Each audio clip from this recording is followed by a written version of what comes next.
আচ্ছা, আজকে আমি তোমাদের কোষে দেখি 19 পেজ নাম্বার 190 ক্লাস 8 তোমাদের এই অঙ্কগুলো আমি তোমাদের করে দেখাবো। দেখো প্রথম প্রশ্নটা কি বলেছে। সীমা একটি সংখ্যা লিখেছে যার দ্বিগুণের সঙ্গে 2 যোগ করলে যা হয় তা সংখ্যাটি 3 গুণের চেয়ে 5 ছোট। সীমার লেখা সংখ্যাটি লিখি। প্রথমে তোমাদেরকে সমীকরণ গঠন করতে হবে।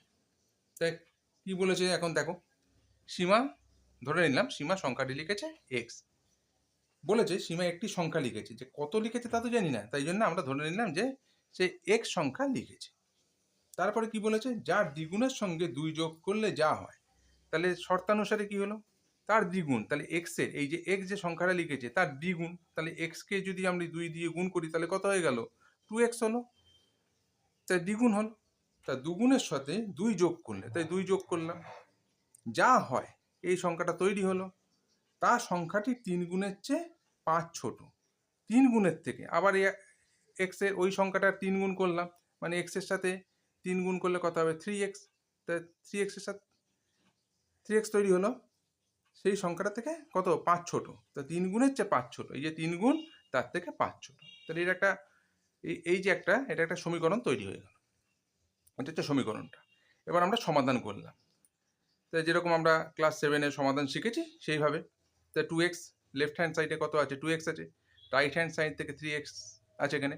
এই বাদিক থেকে এই ডান দিক থেকে কী করলাম, বাদিকে নিয়ে চলে গেলাম, প্লাস আছে মাইনাস হয়ে গেল। আবার আমরা কি করলাম, -5 তো সমান সমানের ডান দিকেই আছে, এবার সমান সমানের বাদিকে যে +2টা ছিল সেটা ওপারে নিয়ে চলে গেলাম, তাহলে -2 হয়ে গেল। আমরা জানি প্লাস থাকলে মাইনাস হয়ে যাবে, মাইনাস থাকলে প্লাস হবে এপার ওপার করলেই, আর গুণ থাকলে ভাগ হয়ে যাবে, ভাগ থাকলে গুণ হবে, এটা সমাধানের নিয়ম। এবার 2x থেকে 3x বিয়োগ হলো, কত হলো, -x। কোনো ছোট সংখ্যার থেকে যখন বড় সংখ্যা বিয়োগ হয়ে যাচ্ছে তখন কি হয়ে যাচ্ছে, সেটা মাইনাসে চলে আসছে। আবার -5 -2, তো সব কটা মাইনাস আছে, তো সব কটা মাইনাস থাকলে কি যোগ হয়, আর মাইনাসের সাইনটা বসে, তো -7। এবার মাইনাস মাইনাস কেটে গেল, তাহলে x সমান সমান কত হয়ে গেল, 7। তাই সীমার লেখা সংখ্যাটি কত হয়ে গেল, 7। তাহলে বুঝতে পারলে, সমীকরণ গঠন করবে আর সমাধান করবে। পরেরটা দেখো, পরেরটা কি বলেছে, 3টি ক্রমিক সংখ্যা, সেটা 1 2 3 হতে পারে, এরকম সংখ্যা আর কি। 3টি ক্রমিক সংখ্যা লিখি যাদের যোগফল থেকে 5 বিয়োগ করলে বিয়োগফলটি মাঝের সংখ্যার দ্বিগুণের চেয়ে 11 বেশি হয়। কোশ্চেনটা খুব ভালো করে বোঝার চেষ্টা করতে হবে, এটা হচ্ছে এই সমীকরণ গঠনের মূল কথা। যা যা বলবে ঠিক আমরা সেইভাবেই এগোবো। তাহলে 3টি ক্রমিক সংখ্যা লিখি, তা লিখতে বলেছে, তা 3টি ক্রমিক সংখ্যার মাঝেরটা ধরে নিলাম আমরা x, তা আগের সংখ্যাটা কি ধরলাম, x - 1, আর পরের সংখ্যাটা কি ধরলাম, x + 1। তো এই সংখ্যাটার থেকে এটা মাঝে, তার আগের সংখ্যাটা ধরলাম x - 1, তার পরের সংখ্যাটা ধরলাম x + 1। তাহলে 3টে সংখ্যা তৈরি হয়ে গেল, একটা ক্রমিক সংখ্যা তৈরি হয়ে গেল। আমরা যদি 1 2 3 লিখি, দেখো 2 এর থেকে 1 বিয়োগ করো 1 আসবে, আবার 2 এর সাথে 1 যোগ করো 1 আসবে, এরকমভাবে তৈরি হলো ক্রমিক সংখ্যা। এবার শর্তটা কি দিয়েছে, যাদের যোগফল থেকে 5 বিয়োগ করলে, তাহলে যোগফল তৈরি করলাম, শর্তানুসারে কি করলাম, যোগফল তৈরি করলাম। এই একটা সংখ্যা, এটা হচ্ছে মাঝের সংখ্যা, এটা হচ্ছে আগের সংখ্যা, আর এটা হচ্ছে পরের সংখ্যা, এই 3টে সংখ্যার যোগফল। এই যোগফল থেকে কি 5 বিয়োগ করা হলো, দেখো একদম লাইন অনুযায়ী সমীকরণটা গঠন করছি। 5 বিয়োগ করলে বিয়োগফলটি, এই তাহলে বিয়োগফল একটা তৈরি হলো, বিয়োগফলটি মাঝের সংখ্যার দ্বিগুণের চেয়ে 11 বেশি হয়। মাঝের সংখ্যা কত, x, তার দ্বিগুণ থেকে কি হয়, 11 কি হয়, বেশি হয়। সমীকরণ গঠন হয়ে গেল। তাহলে এবার সমাধান করি।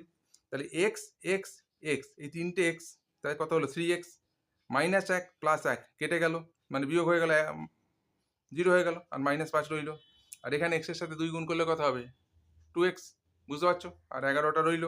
এবার সমাধান করলাম, 3x, 2xটা এপারে ছিল, এপার থেকে ওপারে নিয়ে চলে গেলাম, আর -5টা এপার থেকে ওপারে নিয়ে চলে গেলাম। তাহলে এবার কি হলো, 3x থেকে 2x গেলে কত, x। তাহলে 11 সমান সমান এই 11 আর 5 যোগ করলে কত, 16। তাহলে মাঝের সংখ্যাটা কি হয়ে গেল, বেরিয়ে গেছে। এবার মাঝের সংখ্যাটা বেরিয়ে গেছে যখন, তাহলে কি মাঝের সংখ্যাটা 16, তাহলে আগের সংখ্যাটা কত হবে, আগের সংখ্যাটা হচ্ছে x - 1, তাহলে x এর ভ্যালু হচ্ছে 16 - 1, সমান সমান কত 15। পরের সংখ্যাটা কত হবে x প্লাস 1, তাহলে 16 প্লাস 1 কত হলো 17। বুঝতে পারলে? বুঝতে পেরে গেছো? আচ্ছা, ওকে, নিশ্চয়ই বুঝতে পেরেছো। আচ্ছা, এবার তোমরা 3-এর দাগের অঙ্কটা দেখো কি বলেছে, ভালো করে পড়ো। আমি এমন একটি সংখ্যা খুঁজি যার 1/3 থেকে তার 1/4 এক কম। কি বলেছে? আমি এমন একটি সংখ্যা খুঁজি যার 1/3 থেকে তার 1/4 এক কম। তাহলে ধরি সংখ্যাটি কত, x ধরে নিলাম। তাহলে প্রশ্নানুসারে কি হলো, x এর 1/3, তাহলে x এর 1/3 মানে তার 1/3, তাহলে 1/3 মানে 1/3, এর মানে এখানে আমরা গুণ। কম বলেছে, কম মানে কি করলাম, বিয়োগ করলাম। কে কম? তার 1/4, ওই সংখ্যাটার 1/4, 1/4। কত কম? এই সংখ্যাটার থেকে এই সংখ্যাটা কত কম, 1 কম। তাহলে একটা সমীকরণ তৈরি হলো। এবার x এর সাথে 1 গুণ করলাম x/3, বিয়োগ x এর সাথে 1 গুণ করলাম x/4। এবার 3 আর 4 এর লসাগু হলো, 3 4 কত হলো 12, 3 দিয়ে 12কে ভাগ করো 4 হবে, 4 এর সাথে x গুণ 4x, বিয়োগ 4 দিয়ে 12কে ভাগ করো 3 হবে, 3 এর সাথে x গুণ 3x। এবার কি হলো, 4x থেকে 3x বিয়োগ হলো x/12। এবার ক্রস, 1 এর তলায় 1 আছে, x এর সাথে 1 গুণ করলে x, আর 12 এর সাথে 1 গুণ করলে 12, তাহলে সংখ্যাটা কত হয়ে গেল 12। ক্লিয়ার? দেখে নাও ভালো করে। তো নেক্সট ওয়ান, 4-এর দাগের দেখো কি বলেছে। আমি এমন একটি ভগ্নাংশ খুঁজি যার হর তার লব থেকে 2 বড় এবং লবের সঙ্গে 3 যোগ ও হর থেকে 3 বিয়োগ করলে ভগ্নাংশটি 7/3 এর সমান হয়।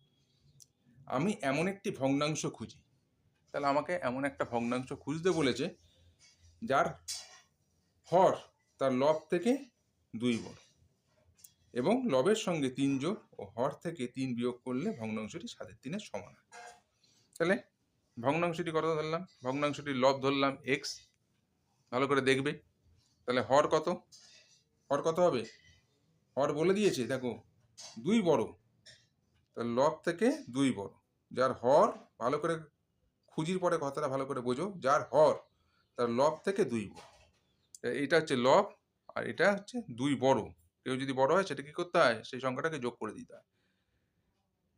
তা মনে করো একটা সংখ্যা হচ্ছে 2/3, বা এখানে যে সংখ্যাটা দিয়েছে ধরলাম 7/3, তো এইটাকে বলা হয় লব আর এইটাকে বলা হয় হর। তোমরা এটা ছোটবেলায় শিখেছো। তা আমরা লব ধরেছি x আর হর হয়ে গেল কত, 2 বড়, লবের থেকে 2 বড়। তাহলে ভগ্নাংশটা কত হবে, লবের জায়গায় লব লিখলাম আর হরের জায়গায় হর লিখলাম, তাহলে ভগ্নাংশটা পেয়ে গেলাম।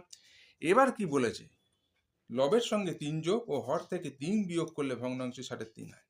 তাহলে লবের সাথে কি করলাম, এই যে লব সাথে কি করলাম 3 যোগ করলাম, আর হরের সাথে কি করলাম 3 বিয়োগ করলাম, সংখ্যাটা কত তৈরি হলো, 7/3 তৈরি হলো। তাহলে একটা সমীকরণ তৈরি হয়ে গেল। তাহলে x প্লাস 3, আর এখানে কত হলো x প্লাস 2 মাইনাস 3 কত হবে -1, বিয়োগ করলাম। এবার ক্রস গুণ করলাম, 7-এর সাথে x গুণ করলাম 7x, 7-এর সাথে 1 গুণ করলাম 7, 3-এর সাথে x গুণ করলাম 3x, 3-এর সাথে 3 গুণ করলাম 9, তাহলে 7x। তারপরে পরের লাইনে কি করলাম, 7x, এই 3xটা পরে নিয়ে চলে এলাম, যেন সমাধান করি আমরা, 7টাকে পরে নিয়ে চলে গেলাম।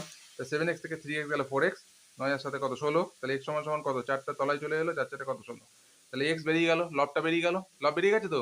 নির্ণয় ভগ্নাংশটি, তাহলে কি হবে, এটা হচ্ছে ভগ্নাংশ। তাহলে x এর জায়গায় 4 বসালাম, x এর জায়গায় 4 বসালাম, তার সাথে 2 যোগ করলাম, 4 এর 6, কাটাকুটি করলাম, 2 দুগুণে 4, 3 দুগুণে 6। তুমি এটাও অ্যান্সার রেখে দিতে পারো, এটা অ্যান্সার হয়ে গেল। ক্লিয়ার? আচ্ছা, 5-এর দাগের অঙ্কটায় চলে যাও। 5-এর দাগেরটা কি বলেছে দেখো, সুচেতা একটি ভগ্নাংশ লিখলো যার হর তার লবের চেয়ে 3 বড়, আবার ভগ্নাংশটি লবের সঙ্গে 2 যোগ ও হর থেকে 1 বিয়োগ এবং লব থেকে 1 বিয়োগ ও হরের সঙ্গে 2 যোগ করলে যে নতুন দুটি ভগ্নাংশ পাবো তাদের গুণফল 2/5। সুচেতার লেখা ভগ্নাংশটি লিখি। তা ধরে নিলাম সুচেতার লেখা ভগ্নাংশটি লব হলো কত x, তা সুচেতার লেখা ভগ্নাংশটির হর হবে কত, 3 বড়, আগের অঙ্কটার মতন 3 বড় করলাম। তা সুচেতার লেখা ভগ্নাংশটিতে কত হবে, এটা হচ্ছে লব আর এটা হচ্ছে কি হর, তাহলে এটা হচ্ছে ভগ্নাংশটা তৈরি হয়ে গেল।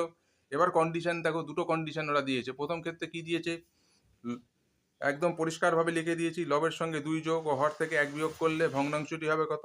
তার লবের সাথে কি করা হয়েছে? 2 যোগ করা হয়েছে, আর হরের সাথে কি করা হয়েছে? 1 বিয়োগ করা হয়েছে, তাহলে ভগ্নাংশটা তৈরি হলো কত? x + 2, x + 3 - 1 + 2, তাহলে এটা প্রথম ক্ষেত্রের ভগ্নাংশ। তার দ্বিতীয় ক্ষেত্রে ভগ্নাংশটা কি তৈরি হলো দেখো, কি বলেছে? লব থেকে 1 বিয়োগ এবং হরের সঙ্গে 2 যোগ করলে ভগ্নাংশটি হবে কত? এই যে লব থেকে 1 বিয়োগ করলাম আর হর থেকে কি করলাম? 2 যোগ করলাম, তাহলে ভগ্নাংশটা তৈরি হলো কত? x - 1, x + 3 + 2 যোগ করলে কত হবে? 5 হবে। তাহলে দ্বিতীয় ক্ষেত্রে এই ভগ্নাংশটা তৈরি হলো। তাহলে প্রশ্নানুসারে কি হবে? বলেছে ভগ্নাংশ দুটির গুণফল হচ্ছে কত? 2 এর 5। ভগ্নাংশ দুটির গুণফল, এই একটা ভগ্নাংশ প্রথম ক্ষেত্রে, এটা হচ্ছে দ্বিতীয় ক্ষেত্রের ভগ্নাংশ, তাদের গুণফল কত? 2 এর 5। ক্লিয়ার? সেটা এটা ইকুয়েশন তৈরি হলো। এবার x + 2 কি হয়ে গেল? কেটে গেল। x + 2 কেটে গেল, রয়ে গেল কত? x - 1, আর তলায় কত? x + 5 রয়ে গেল, সমান সমান 2 এর 5। এবার কি করলাম? ক্রস গুণ করলাম, ভালো করে দেখবে। 5 এর সাথে x গুণ করলাম 5x, 5 এর সাথে 1 গুণ করলাম 5, 2 এর সাথে x গুণ করলাম 2x, 2 এর সাথে 5 গুণ করলাম 10, তাহলে 5x, 2x টা এপারে চলে গেল, আর -5 টা এপারে নিয়ে চলে গেলাম, তাহলে 5x থেকে 2x গেলে কত হবে?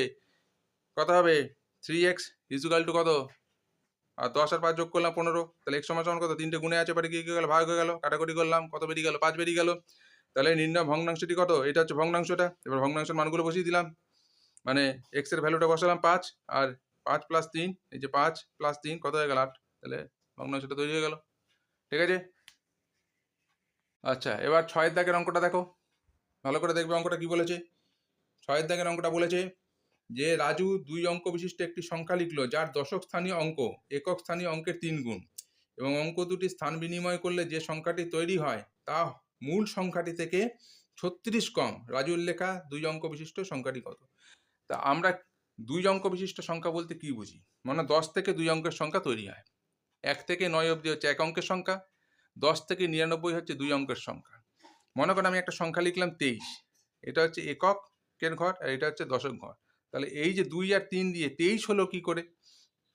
যেটা দশকে আছে, খেয়াল করবে, যেটা দশকে আছে এই দশকের সাথে 10 গুণ করা হয় আর এককেরটা যোগ করা হয়। দেখো 10 দুগুণে কত হলো? 20 + 3 কত হয়ে গেল? 23। এভাবে সংখ্যাটা তৈরি হয়। তাহলে রাজু একক স্থানীয় অঙ্কটা লিখেছে কত? ধরলাম x, আর দশক স্থানীয় অঙ্কটা কি লিখেছে? একক স্থানীয়ের 3 গুণ। তাই তো বলেছে নাকি? দশক স্থানীয় অঙ্ক একক স্থানীয় অঙ্কের 3 গুণ, পরিষ্কার প্রথম লাইনে লেখা আছে, তা 3 গুণ করলাম 3x।